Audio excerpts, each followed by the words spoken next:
It can't be serious. Dude, and then literally like 30 seconds later in the video, he and Sam are like boxing, like, going like bodies, deciding not to do the head. And every time Idubbbz would like get close to him, Sam Hyde would go, "No, Mr. Idubbbz, please don't hurt me."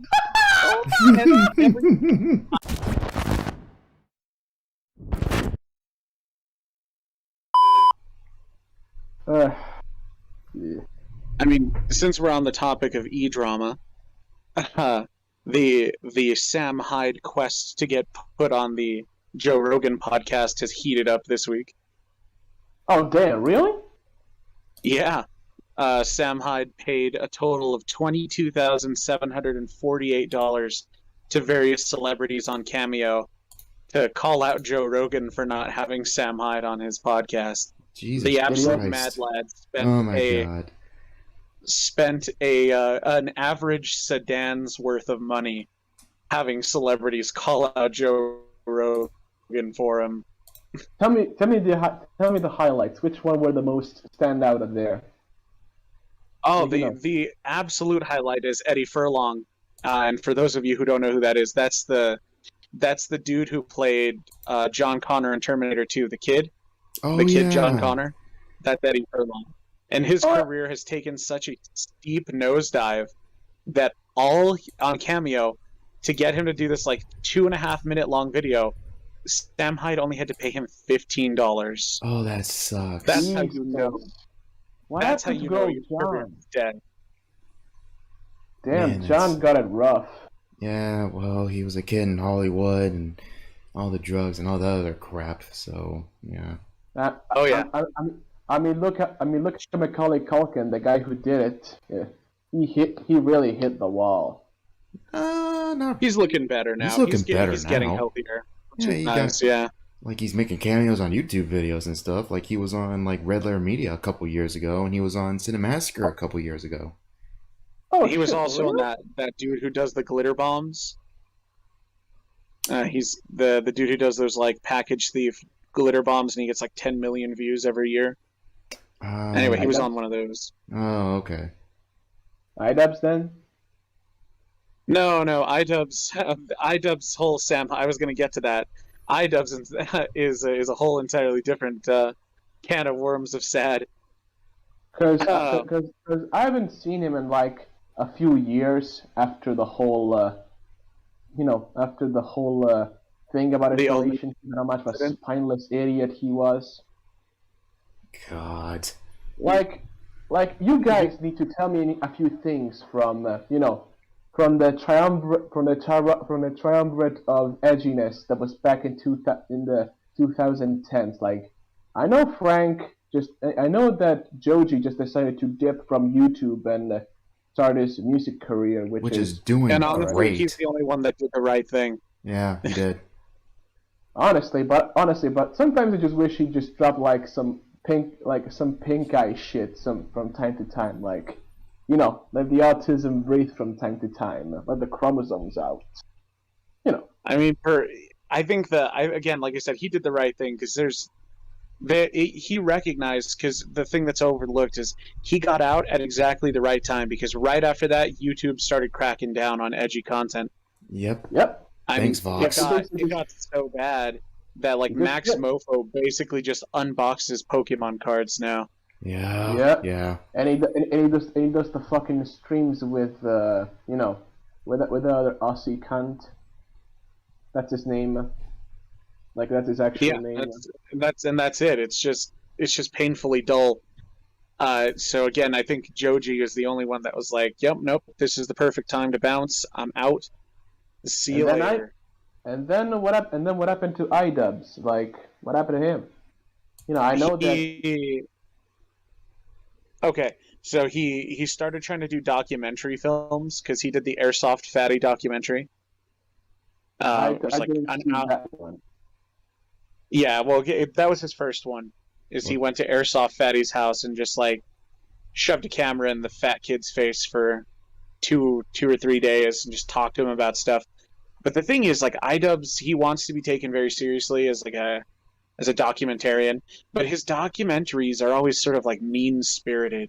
You can always tell that that he feels very superior to the subjects he's choosing. You know, like that, like he's going after the weakest gazelle in the herd, so that he can look good. Kind of reminds me of Content Cop, like, those were kind of documentaries, but, he was still talking about complete pieces of shit, like, good old Keemstar and Leafy and some other folks who were actual fucking scum. Well, in this, it's just people who don't have it that right in life and are just kind of popular on YouTube and shit like that. Yeah, do you see what I'm saying? There's a difference, though. One of those is like punching, at least at your level, whereas his documentaries are sort of focused and emphasizing people who he personally believes are beneath him, and it comes across as very predatory in that way. Yeah. It's sort of like it's definitely got a similar energy to like cruising around the schoolyard in a van with like free candy on the side. Only the saddest, most lonely fat kids are going to be the ones that come up and try to take you up on that. Right? And most importantly, we need to remind them his fucking girlfriend is still selling nudes on fucking OnlyFans, and he's all right for that. I legit wanted to talk about that first before the documentary thing. It was like that was the girlfriend thing. That was before. That was the big thing. Before it was after the girlfriend and him being a cuck. Started calling him a cuck. Yeah, he didn't do documentary until after that point. But yeah, Idubbbz is a cuck. I remember there's and I'm sorry for plugging. I remember watching Friday Night Tights, and I forgot which one it was, but they didn't mention Idubbbz, and like his girlfriend like did a picture on Twitter, and they like pulled it up and they realized his shadow is in the picture, and they were just laughing just endlessly, and there were like so many memes of just like honey, I need to get my picture done, and it's Idubbbz, and he's like in pain, Wojak saying yes dear. Like those are perfect. Here's the part where I kind of have the hot take. Like, I actually don't care about that. To me, that's never been like some sort of like deal breaking problem.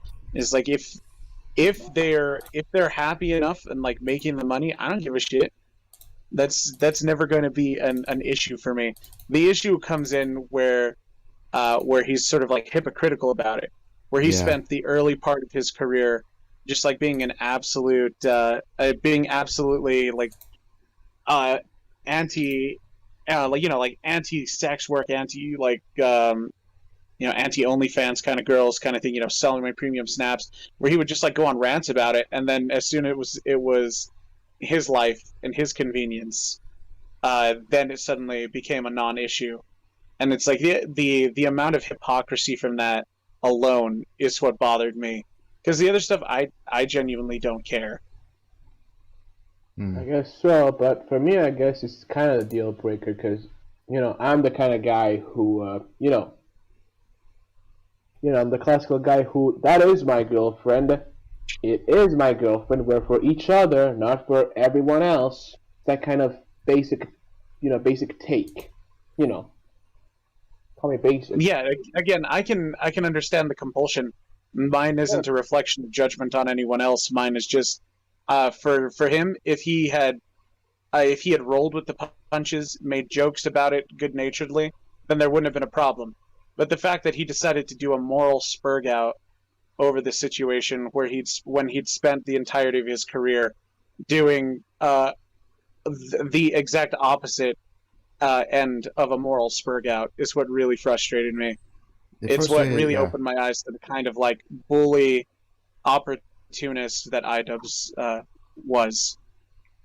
Yeah, it frustrated me. It frustrated a lot of other people. A lot of people calling him out on that, like him being anti-PC, and like the dude had no problem like saying the N-word like hard R, and I guarantee he would never revert back to that.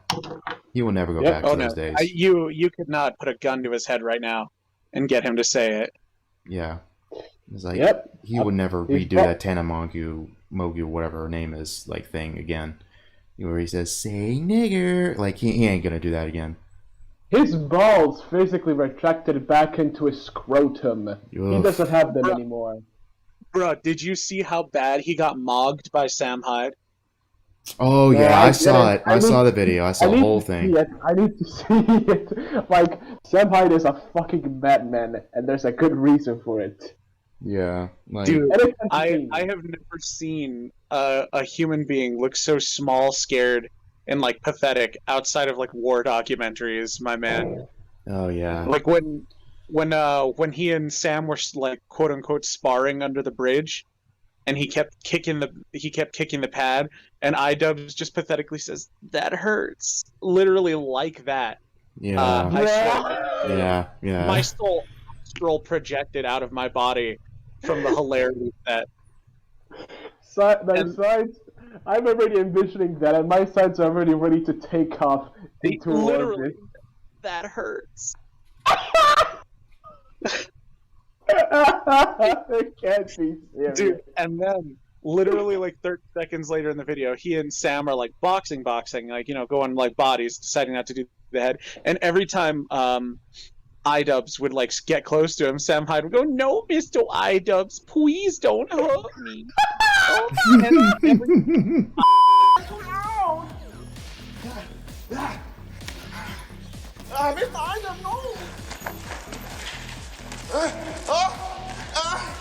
every Headshots, go.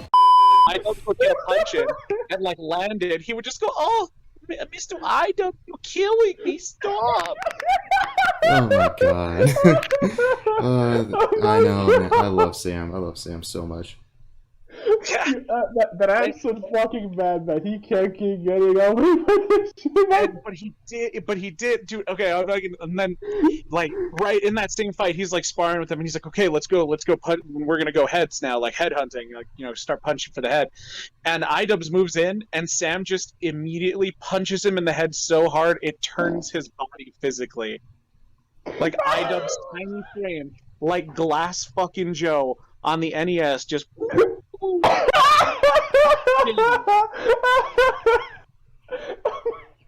Sorry if I'm laughing so hard. I'm just visualizing it in my fucking head, and it's hilarious. And I guarantee you it's better in real life because it's literally under a hobo bridge. There's a bunch of mattresses and detritus and filth everywhere. And Sam Hyde is just beating the shit out of Idubbbz under a bridge. Times are changing, old man. You gotta do this shit, big man. Oh god. Bruh. And then Sam Hyde's team, they had this brilliant thing. The first 10 minutes of the video is Sam Hyde and his boys explaining that Idubbbz reached out to them and wanted to do a documentary, and that they agreed to it, but they built what they called, and I quote, the Idubbbz gaslighting document, in which they just put all of their craziest ideas for how to fuck with this man when he showed up. Like the one that they continually do is, oh man, Sam's reinventing himself as a rapper, so everyone dresses like faux gangster and like faux inner city. Yep. And like starts talking with like black scents, and then one of them is like, explain Pokemon cards like they're NFTs and insist that they're a brand new thing. One of them is like, they hired this actress, which, just the brilliance of the move. They hired an actress to pretend to be Sam's girlfriend, and they paid her like $1,200, and this is like 4 days of investment. And without Sam, and she came to Sam and was like, "Yo, should I like shave my head and stuff?" So unprovoked by Sam Hyde, she shaves part of her head, just looks as cracked out as possible, and has her own corner of the of this office that they rented out that's full of like trash and cardboard boxes where she just sits and just acts like a crazy fucking crackhead. Within 3 minutes of meeting Idubbbz, she fake robs him. Like, she sticks her hands in his pockets trying to find his wallet, and the dude the entire time looks like he's a hair's breadth away from like breaking and running from all the atrocities Sam Hyde is unleashing upon him. Okay, that whore definitely deserves all that cash. This is priceless. dude. And then to further shame Idubbbz doesn't know how to drive stick, which is the height of embarrassment. Oh yeah. As an adult, I struggled to drive stick, but eventually I fucking did it because my fucking coordination is kind of shit sometimes. But still, even I, a dumbass, can drive stick. Bro, I'm of the opinion, like, my where I start getting heavy judgment, I'm like a boomer. I'm like, boy, if you can't drive stick, you ain't really a man. But yeah, Sam Hyde had to teach him how to drive stick, and use that opportunity to mog him as well, and just absolutely make Idubbbz look like his pretty little princess bitch throughout the entire 4 days that they were together. And okay, and I know I keep saying this is the best part, like, for everything, but it's like it's coming to my mind. And then it's time for them to have like their actual formal interview for Idubbbz documentary. Now I want to point out, all of the footage we're seeing here is all from Sam Hyde's team, because Idubbbz buried this documentary footage a year ago. Yep. And it refuses to release it. Yep. And so it comes time for the interview, and I'm not sure how familiar you guys are with like interrogation tactics that the police will use on you. Nope. Yeah, I am. So one of the more popular interrogation tactics the police use is providing the illusion of heightened authority. And what I mean by that is they literally put you at a height disadvantage and put you in a dark corner of a room where you are now alone, your back is up against a wall, and the police are sitting or standing taller than you. And that psychologically elicits fear and compliance in human beings. Mm-hmm. So Sam, I say this because this is setting up the visual. Sam Hyde puts Idubbbz on an old couch in the darkest corner of this like warehouse room, and sits on a stool towering over Idubbbz for the interview. And positively asserts his physical dominance, because Sam is like 6'5", 6'6", right? Yeah, something like that. That's my understanding. Yeah, he's like 6'5", 6'6", so he's already way bigger than Idubbbz. But Idubbbz is now seated basically nearly on the floor because this couch is so low, while he sits towering above him on a stool. And it is one of the most masterful manipulations of psychological discomfort I've ever seen put to practice outside of like interrogation videos. So Idubbbz throughout the entire interview is mentally on the back foot, which is prime for Sam to continue the devastation. How else? What else the fuck did he do? Because this is just fucking perfect. All right, so going back to the interview, there's a tactic that police also use that I don't remember what it's called, but it's making the subject aware of the camera, and that also elicits nervousness. And when people are nervous, they're more likely to blurt out their true feelings. Like, all of this is sort of like old psychology discoveries that the police took and ran with. When you make your subject aware that they're being recorded, it doesn't actually make most people more guarded with their answers. It makes them more likely to blurt out the truth, which is a fascinating take. Interesting. Takeaway. So, Idubbbz, again, just for context, I'm laying this out here. So Idubbbz is like, Sam's like, so what are you here for? And he's like, and Idubbbz is like, I'm here to make a documentary about you. And he's like, so he's asking Sam, he's like, what content are you most proud of? And Sam's like, well, you know what? I don't want to like give genuine answers to something like what content I'm most proud of. If what's going to happen here is like you're trying to make me look bad. So let's get to the heavy stuff first, and we'll circle back. And so he takes command of the interview, which is another psychological tactic, and steers Idubbbz towards his true intentions. And Idubbbz, because of all of the stuff that's happening, lets it slip. He's like, well, I'm actually here to make you look like an asshole, which isn't hard to do. And that's like a verbatim quote.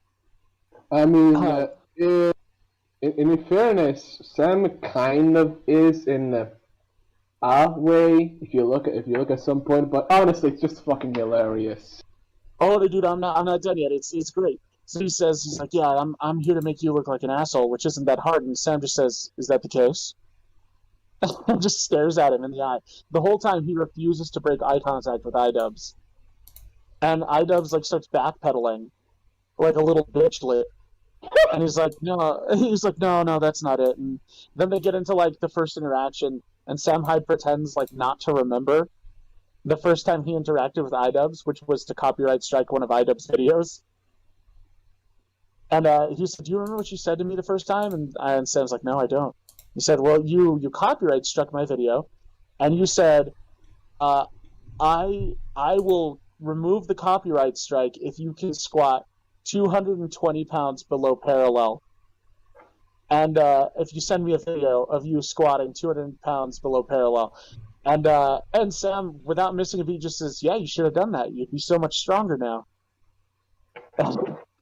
And he's like, "Yeah, you got to get a weight." And then he starts giving him like unsolicited weightlifting advice. And then he says, then Idubbbz says, no, I'm into weightlifting. My girlfriend got me into weightlifting.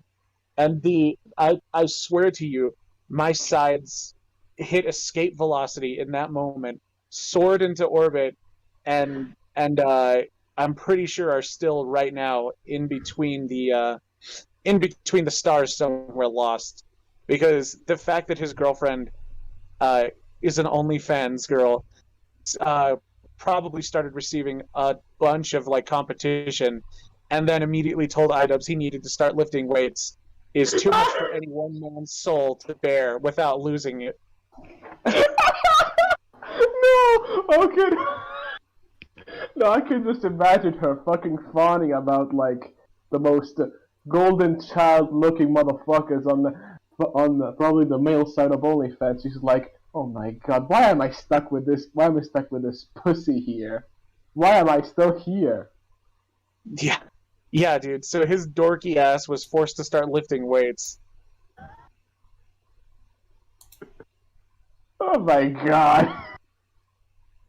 This is Yeah, what I'm it telling you. is. This is, and the whole video is 2 hours long. It's like all the footage that Sam and his crew had.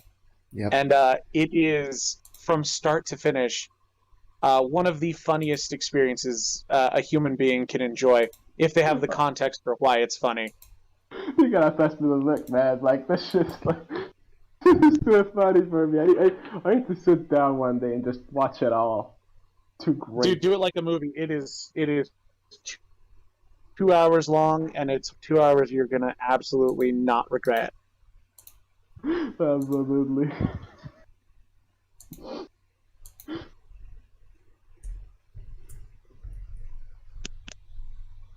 So yes.